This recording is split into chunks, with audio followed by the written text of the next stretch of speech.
सुप्रभात, नमस्कार। मैं हूं प्रीति। आइए शुरुआत करते हैं सुबह 7 बजे की हेडलाइंस के साथ।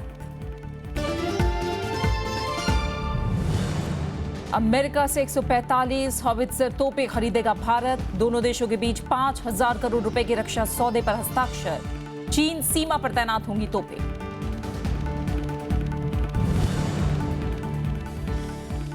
विदेशी सैलानियों के लिए बनेगी उदार वीजा नीति। पीओके से विस्थापितों के लिए 2,000 करोड़ का पैकेज मंजूर। कैबिनेट में कई और अहम फैसले।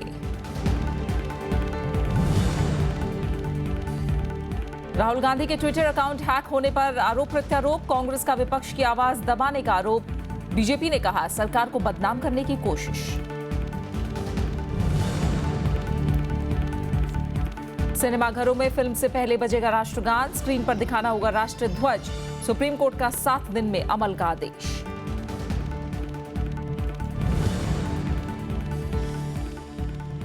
चक्रवाती तूफान नाडा के तमिलनाडु के उत्तरी तट से 2 दिसंबर तड़के टकराने की आशंका। भारी बारिश की चेतावनी। एनडीआरएफ, एसडीआरएफ की टीमें तैनात। 2 दिन के लिए स्कूल बंद। संसद के दोनों सदनों में कल नगरोटा आतंकी हमले में शहीद जवानों को श्रद्धांजलि देने की मांग की गई, लेकिन सर्च ऑपरेशन जारी रहने के कारण विपक्ष की ये मांग नहीं मानी गई। इसके बाद लोकसभा से कांग्रेस समेत कई विपक्षी दलों ने वॉकआउट किया। वहीं सरकार ने इस मुद्दे पर राजनीति नहीं करने की नसीहत दी।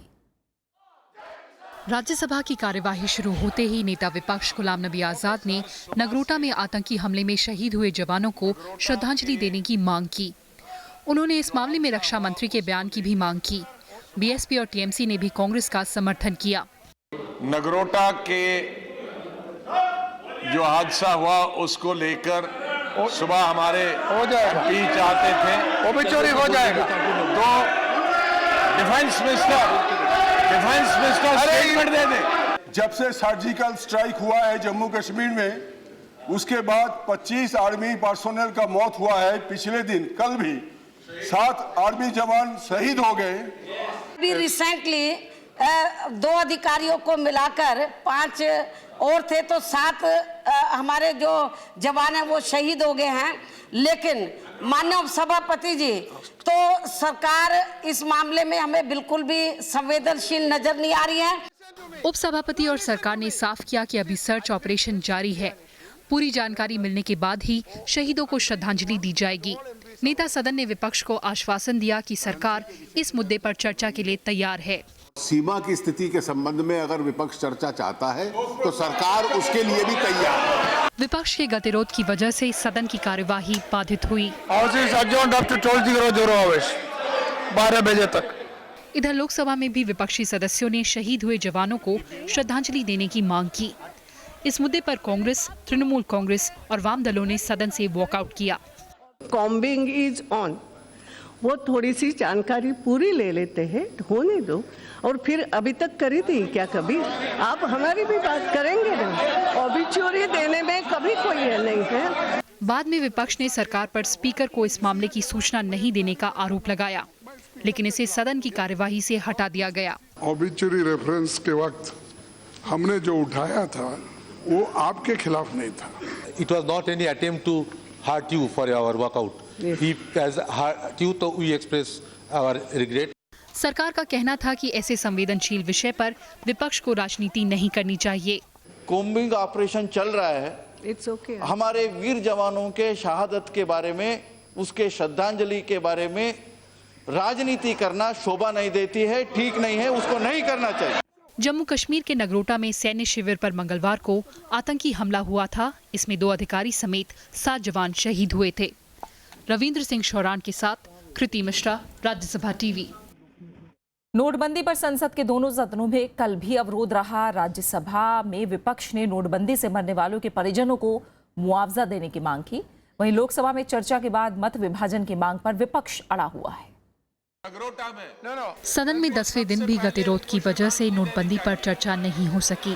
विपक्ष ने आरोप लगाया कि सरकार की गलत नीतियों की वजह से लोग बेहाल हैं और नोटबंदी की वजह से मारे गए लोगों को सदन में श्रद्धांजलि देने की मांग की। बगैर तैयारी उन्होंने ये डिमोनेटाइजेशन अनाउंस किया, उसमें 82 लोग मारे गए, उनको भी श्रद्धांजलि देनी चाहिए। नोटबंदी का बिना तैयारी के तो सरकार ने जो डिसीजन लिया है तो उससे लगभग 90 के आसपास चर्चा शुरू करो। लोग मर चुके हैं। तो हम ये चाहते हैं कि इन दोनों मामलों को लेकर शोक प्रस्ताव आना चाहिए सरकार की ओर से। जो नोटबंदी की है वो देश के लिए की है, तो देश के खातिर जो लोग 90 लोग जो लाइन में खड़े थे, बूढ़े बच्चे, वो सब लोग जो है वो उनका इंतकाल हुआ।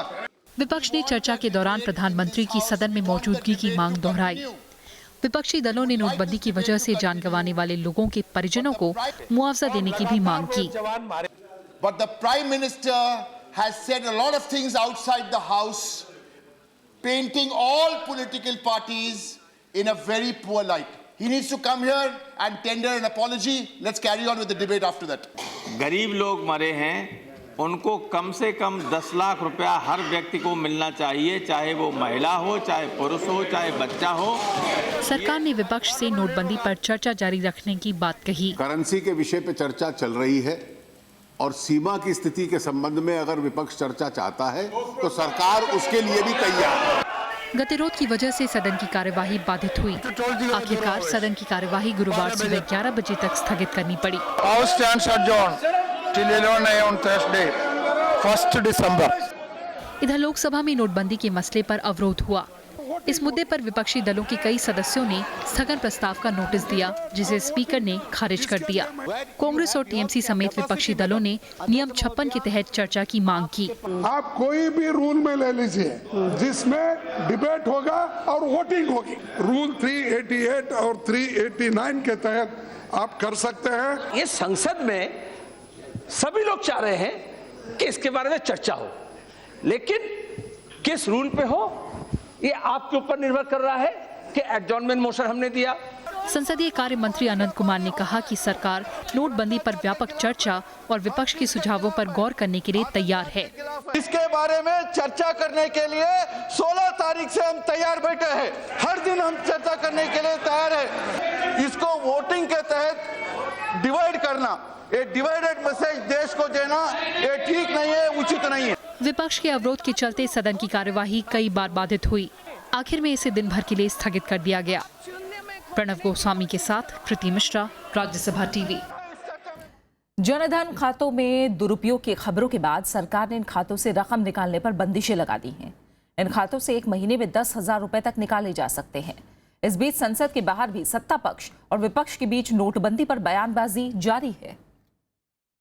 आरबीआई ने जनधन खातों से रकम निकालने पर कुछ बंदिशें लगाई हैं। केवीआईसी नियम पूरा करने वाले खातों से एक महीने में सिर्फ 10,000 रुपए निकाले जा सकते हैं।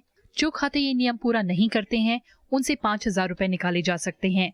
हालांकि आरबीआई ने कहा है कि परिस्थितियों को देखते हुए बैंक मैनेजर 10,000 से भी अधिक निकासी की अनुमति दे सकता है। उधर दिल्ली हाईकोर्ट ने शादी के लिए 2.5 लाख रुपए की लिमिट को चुनौती देने वाली याचिका खारिज कर दी है। कांग्रेस उपाध्यक्ष राहुल गांधी ने आयकर संशोधन विधेयक को लेकर सरकार पर कुछ इस तरह हमला किया।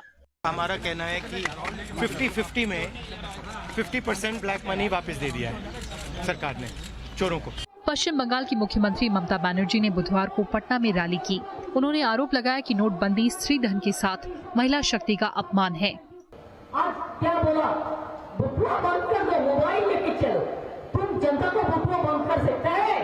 हमारा माँ बहन को बुटुआ बंद करके क्या कर सकते हो तुम? ये माँ बहन का अपमान है। वहीं आम आदमी पार्टी ने नोटबंदी के बाद 8 लाख करोड़ रुपए के घोटाले का आरोप लगाया। तो जिस प्रकार से भारत सरकार ये 8 लाख के घोटाले को छुपाने के लिए रोज गोलपोस्ट बदलती है, अब ये जनता के सामने आ गया है। अब ये ड्रामा बहुत दिन नहीं चलने वाला और भारत सरकार इस 8 लाख करोड़ के घोटाले की जांच कराए, ये आम आदमी पार्टी मांग करती है। उधर सरकार ने आरोप लगाया कि नोटबंदी के विरोध पर विपक्ष की एकता टूट गई है। They have called for a band, which was a total flap. They have called for आक्रोश प्रदर्शन देश भर में, वो भी फेल हो गया। They tried to come together, but there were now divisions because some people wanted rollback. नोटबंदी के खिलाफ विपक्ष लगातार सरकार को घेर रहा है, लेकिन सरकार इसे काला धन के खिलाफ बड़ी लड़ाई बता रही है। मोहम्मद फातेह टीपू के साथ ब्यूरो रिपोर्ट, राज्यसभा टीवी। नोटबंदी के बाद सरकार डिजिटल पेमेंट को बढ़ावा देने में लग गई है। इसके लिए कल 13 सदस्यों की एक समिति बनाई गई। इसकी अगुवाई आंध्र के मुख्यमंत्री चंद्रबाबू नायडू करेंगे। समिति में 5 राज्यों के मुख्यमंत्रियों को भी शामिल किया गया है। इसमें ओडिशा, महाराष्ट्र, मध्य प्रदेश, सिक्किम और पुदुचेरी के मुख्यमंत्री शामिल हैं। समिति दुनिया भर में नकदी के बिना लेन देन का अध्ययन करेगी और इस आधार पर रोड मैप तैयार करेगी और इसमें आने वाली बाधाओं को दूर करने पर सुझाव देगी। समिति कैशलेस ट्रांजैक्शन को घर घर पहुंचाने के उपायों पर भी सुझाव देगी। संसद की कैंटीन में खाना खाने के बाद अब आप कार्ड से भुगतान कर सकते हैं। ये सुविधा कल से संसद की कैंटीनों में शुरू की गई है। इसके लिए स्वाइप मशीनें लगाई गई हैं। लोकसभा अध्यक्ष सुमित्रा महाजन ने इसका उद्घाटन किया। उन्होंने कहा कि कई बार खुले पैसों की समस्या आती है और इस व्यवस्था से इससे निपटने में मदद मिलेगी। तो एक कैशलेस की तरफ हम भी पार्लियामेंट की तरफ से भी हमने ये शुरुआत की और यहाँ तो अब हर काउंटर पे कैंटीन के ये पेमेंट हो जाएगा, सेंट्रल हॉल में हो जाएगा। हाँ, ये मैसेज भी है। संसद सुरक्षा उल्लंघन मामले में दोषी करार देने के बाद संसदीय समिति ने आम आदमी पार्टी सांसद अनंत मान को सांकेतिक तौर पर लोकसभा से 1 दिन के लिए निलंबित करने की सिफारिश की है। 9 सदस्यों वाली समिति ने कल रिपोर्ट का नया मसौदा स्वीकार किया। बुधवार को स्पीकर सुमित्रा महाजन को सौंपी रिपोर्ट में कहा गया कि स्पीकर के आदेश पर जुलाई से ही सदन की कार्यवाही में भगवंत मान के हिस्सा नहीं लेने को भी सजा में शामिल किया जाए। अगर सिफारिश मंजूर होती है तो मान 16 दिसंबर को संपन्न हो रहे शीतकालीन सत्र के बाकी दिनों में कार्यवाही में हिस्सा ले सकते हैं। संसद की सुरक्षा का वीडियो बनाकर फेसबुक पर अपलोड करने के मामले में स्पीकर ने 9 सदस्यीय जांच समिति का गठन किया था। कल रात प्रधानमंत्री नरेंद्र मोदी की अध्यक्षता में हुई मंत्रिमंडल की बैठक में कई अहम फैसलों को मंजूरी दी गई है। सरकार ने पाक अधिकृत कश्मीर से भारत आए शरणार्थियों को ज्यादा राहत देने का फैसला किया है। साथ ही कई राज्यों की जातियों को आरक्षण के तहत लाने पर भी मुहर लगी है। केंद्र सरकार ने 15 नई जातियों को अन्य पिछड़ा वर्ग यानी ओबीसी की सूची में शामिल करने को मंजूरी दे दी है। इसके अलावा 13 अन्य जातियों में बदलाव भी किया गया है। पिछड़ा जाति आयोग ने सरकार से 8 राज्यों में 28 बदलावों की सिफारिश की थी। बुधवार को प्रधानमंत्री नरेंद्र मोदी की अध्यक्षता में हुई प्रतिनिधिमंडल की बैठक में इस फैसले पर मुहर लगाई गई।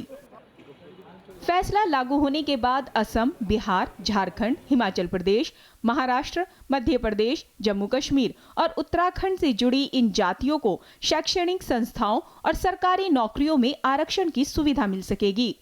फिलहाल इन जातियों के नाम को सार्वजनिक नहीं किया गया है। इसके अलावा पीओके के शरणार्थियों के पुनर्वास के लिए 2000 करोड़ रुपए के विशेष पैकेज को भी मंजूरी मिली है। इसके तहत जम्मू कश्मीर क्षेत्र में रह रहे 36,384 परिवारों को बढ़ी हुई आर्थिक मदद मिल सकेगी। केंद्र सरकार ने सैलानियों और विदेशी कारोबारियों के लिए वीजा नियमों में ढील देने का फैसला किया है। साथ ही मुंबई में अर्बन ट्रांसपोर्ट प्रोजेक्ट के तहत सब अर्बन रेल लिंक प्रोजेक्ट के लिए 10,000 करोड़ रुपए मंजूर किए गए हैं। इस प्रोजेक्ट के अगले 5 साल में पूरा होने की उम्मीद है। Bureau report, Rajya Sabha TV. और आप बने रहिए हमारे साथ, लौट रहे हैं एक छोटे से ब्रेक के बाद।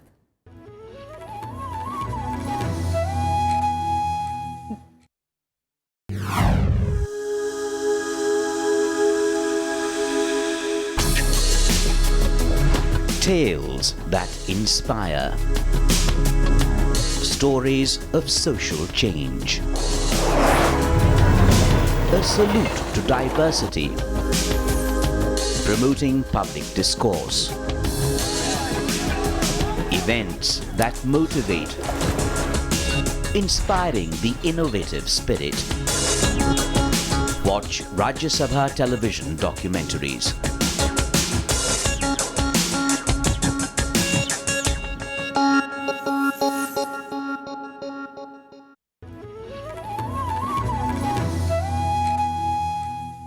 कांग्रेस उपाध्यक्ष राहुल गांधी का आधिकारिक ट्विटर अकाउंट @ऑफिस ऑफ अर्जी को हैक कर लिया गया है।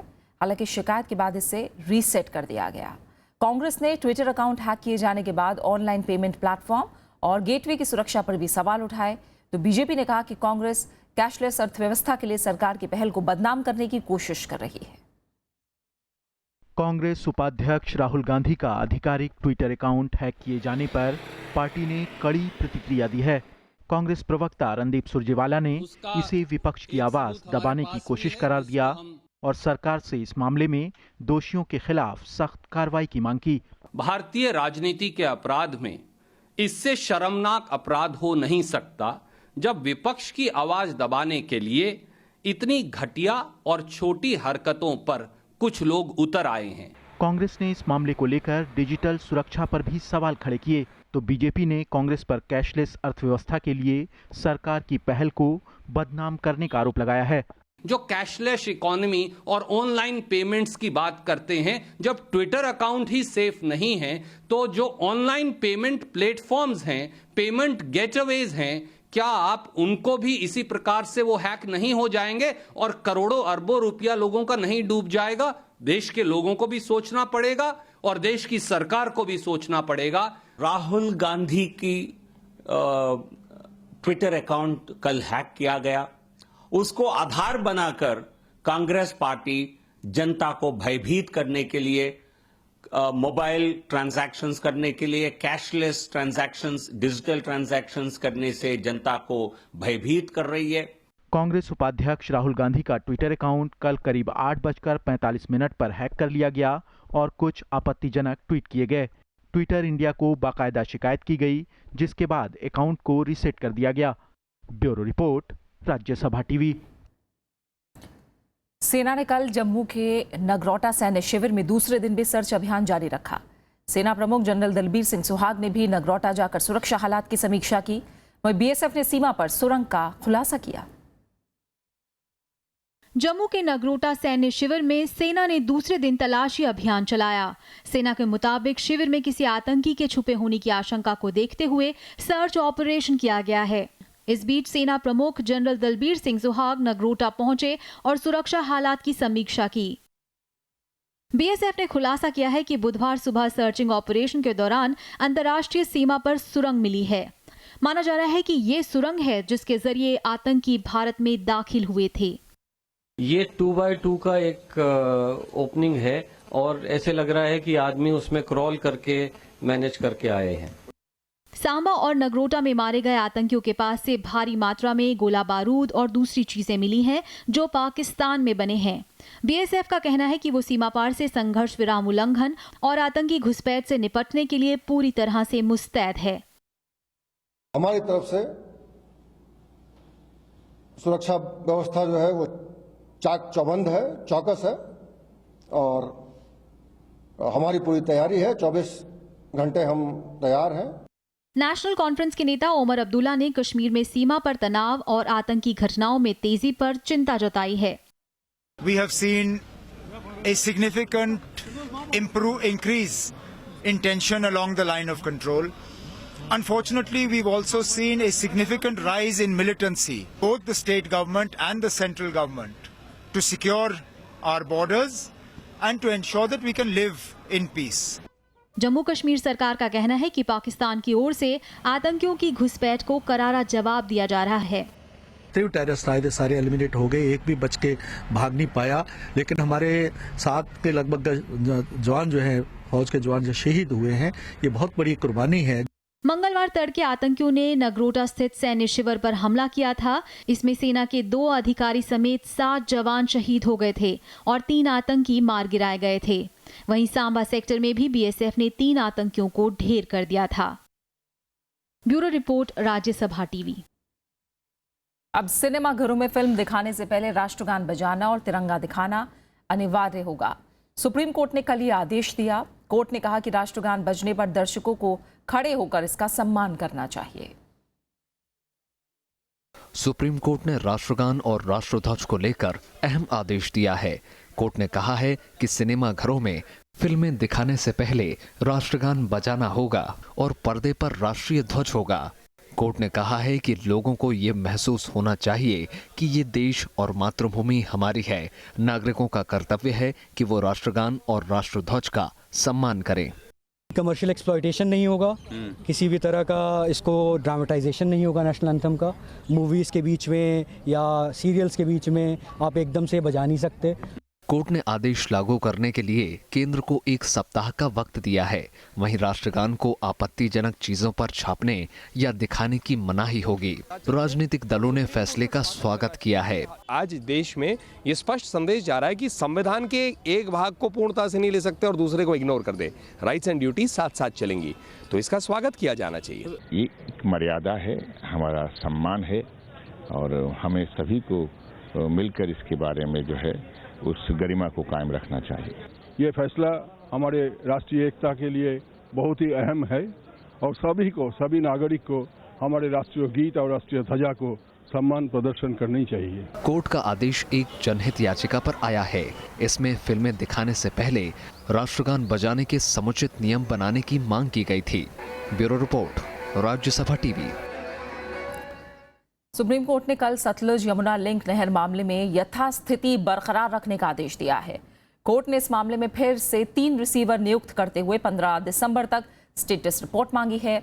पंजाब सरकार ने सतलुज यमुना लिंक नहर की जमीन भूस्वामियों को वापस करने का प्रस्ताव पारित किया था। इसके बाद हरियाणा सरकार ने सुप्रीम कोर्ट में याचिका लगाई थी। इस मामले में अगली सुनवाई 15 दिसंबर को होगी। इस मुद्दे पर दोनों राज्यों के मुख्यमंत्री और मंत्री राष्ट्रपति से मिल चुके हैं। पंजाब सरकार ने सतलुज यमुना लिंक नहर के विरोध में है। बंगाल की खाड़ी में बने चक्रवाती तूफान नाडा के 2 दिसंबर तड़के तमिलनाडु के उत्तरी तट से टकराने की आशंका है। मौसम विभाग की जानकारी के मुताबिक ये तूफान चेन्नई और वेदारण्यम के बीच कुड्डलोर के पास तट से टकराएगा। इस चक्रवात की वजह से तमिलनाडु के उत्तरी तटीय इलाकों में तेज बारिश की संभावना है। एनडीआरएफ की 4 टीमें एहतियातन चेन्नई, कड्डलोर और नागपट्टनम जिले में तैनात कर दी गई हैं। मौसम विभाग ने मछुआरों को तमिलनाडु और पुदुचेरी तटों पर समुद्र में नहीं जाने की सलाह दी है। समुद्री तूफान के चलते प्रशासन ने चेन्नई, कांचीपुरम, तिरुवल्लुर, कड्डलोर और नागपट्टनम में स्कूल बंद रखने के आदेश दिए हैं। देश के विकास दर में मामूली बढ़ोतरी दर्ज की गई है। जुलाई से सितंबर के बीच जीडीपी 7.3% की दर से बढ़ी। अप्रैल से जून के बीच ये बढ़ोतरी 7.1% थी। इस दौरान विनिर्माण, सेवा और व्यापार क्षेत्रों का प्रदर्शन उम्दा रहा। हालांकि पिछले वित्त वर्ष की दूसरी तिमाही में जीडीपी की विकास दर 7.6% थी। वहीं बुनियादी क्षेत्र की वृद्धि दर 6 महीने के शीर्ष स्तर पर पहुंच गई है। अक्टूबर में ये क्षेत्र 6.6% की दर से बढ़ा, जबकि पिछले साल इसी महीने दर 3.8% थी। हालांकि नोटबंदी के बाद विकास दर को लेकर अनिश्चितता भी बरकरार है।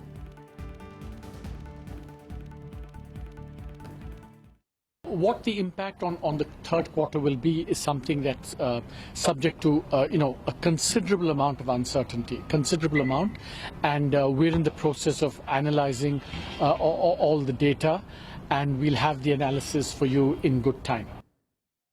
भारत ने अमेरिका के साथ M777 अल्ट्रा लाइट हॉवित्जर तोपों के लिए बड़ा करार किया है। सुरक्षा मामलों की मंत्रिमंडलीय समिति ने इसके लिए मंजूरी दे दी है। करार के तहत भारतीय सेना के बेड़े में 145 हॉवित्जर तोप शामिल की जाएंगी। बुधवार को भारत अमेरिका मिलिट्री कॉपरेशन समूह की शुरू हुई 2 दिवसीय बैठक में इस सौदे पर हस्ताक्षर किए गए। दोनों देशों के बीच ये 15वीं बैठक है। 5,000 करोड़ रुपए के सौदे में 145 में से 120 तोपें भारत में भी तैयार की जाएंगी, जबकि 25 तोपें तैयार अवस्था में ही मिलेंगी। पीटीआई के मुताबिक इन तोपों को अरुणाचल प्रदेश, लद्दाख और चीन बॉर्डर पर तैनात किया जाएगा। भारतीय अंतरिक्ष अनुसंधान संगठन जनवरी में एक साथ 83 सैटेलाइट लॉन्च करेगा। इसरो के इतिहास में यह अपनी तरह का पहला अभियान होगा, जिसमें 3 भारतीय सैटेलाइट के साथ 80 विदेशी सैटेलाइट छोड़ी जाएंगी। प्रधानमंत्री कार्यालय में राज्य मंत्री जितेंद्र सिंह ने बुधवार को लोकसभा में जानकारी दी। एक सवाल के जवाब में मंत्री ने कहा कि इस अभियान के तहत 730 किलोग्राम का भारतीय सैटेलाइट कॉर्टेसेट-2 मुख्य पेलोड होगा। इसके अलावा INS-IA और INS-1B को भी लॉन्च किया जाएगा। इन दोनों का कुल वजन 30 किलोग्राम है। 80 विदेशी satellite Israel, Kazakhstan, Netherlands, Switzerland और अमेरिका के होंगे और इनका कुल वजन 500 किलोग्राम होगा। इन अंतर्राष्ट्रीय उपग्रहों को एंट्रिक्स कॉर्पोरेशन लिमिटेड और उन देशों के बीच हुए वाणिज्यिक समझौते के तहत छोड़ा जाएगा। सार्वजनिक क्षेत्र की कंपनी एंट्रिक्स इसरो की वाणिज्यिक शाखा है।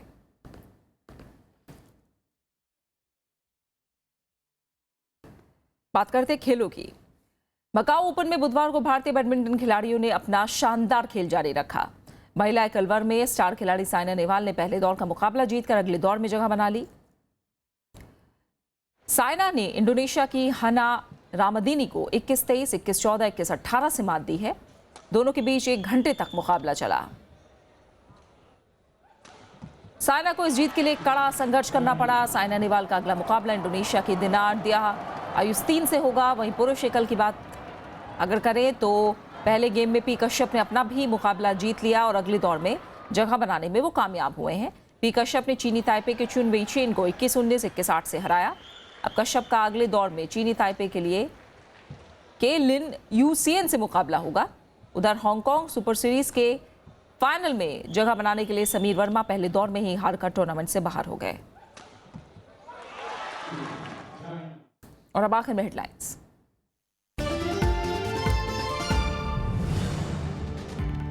अमेरिका से 145 हॉवित्जर तोपें खरीदेगा भारत। दोनों देशों के बीच 5,000 करोड़ रुपए के रक्षा सौदे पर हस्ताक्षर। चीन सीमा पर तैनात होंगी तोपें। विदेशी सैलानियों के लिए बनेगी उदार वीजा नीति। पीओके से विस्थापितों के लिए 2,000 करोड़ का पैकेज मंजूर। कैबिनेट में कई और अहम फैसले।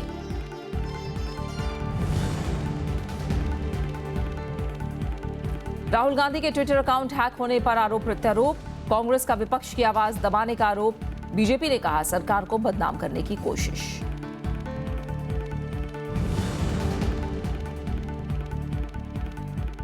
सिनेमाघरों में फिल्म से पहले बजेगा राष्ट्रगान। स्क्रीन पर दिखाना होगा राष्ट्रध्वज। सुप्रीम कोर्ट का 7 दिन में अमल का आदेश।